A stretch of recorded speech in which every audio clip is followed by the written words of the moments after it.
The canon reference book Scum and Villainy that was recently released makes mention of the Mandalorian Clan Ordo. That should ring a bell for Knights of the Old Republic fans, as the clan of fan-favorite character Canderous Ordo. Today I'll break down everything we know about his people in Star Wars Legends.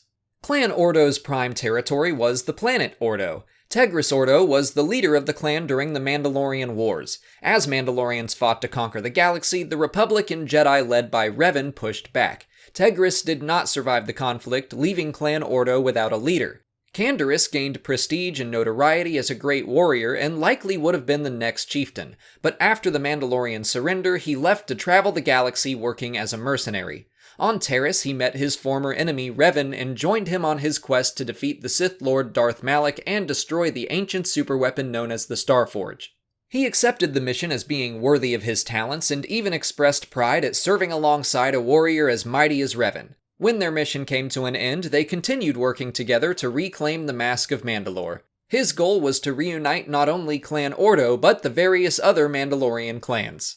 The quest meant a return home to a family he had abandoned. Vila Ordo was his wife, who had taken it upon herself to lead their people. She joined Canderous and Revan on their mission, and they began to reconcile. But when Vila learned that Revan was the man responsible for the deaths of so many Mandalorians, she plotted to murder him. Canderous refused to betray his new ally and shot Vila in the following firefight. Soon after the Mask of Mandalore was discovered, Canderous claimed it and proclaimed himself Mandalore the Preserver. Revan then departed to investigate a threat in the unknown regions and instructed his friend to restore the strength of the Mandalorians and wait for his return. He began to rally the clans that had become scattered across the galaxy and eventually ran into Mitra Surik, a Jedi who was hunted by the Sith Triumvirate who had risen after the death of Darth Malak. He helped her defeat them while he continued recruiting Mandalorian warriors. Clan Ordo apparently faded into obscurity for nearly 4,000 years until the time of the Sith Imperial War.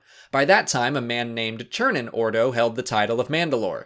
He and his people were hired by the Galactic Alliance to defend the planet Bodajef from the Fel Empire until reinforcements could arrive. But help never came, so Ordo was killed and his forces were overrun.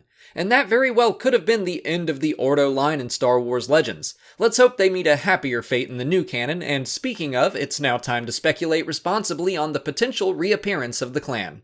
Scum and Villainy only makes reference to the archaic arsenal of Ordo, some sort of Mandalorian artifact. It's very possible, and probably even likely, that the mention is only meant as a nod to fans of Knights of the Old Republic.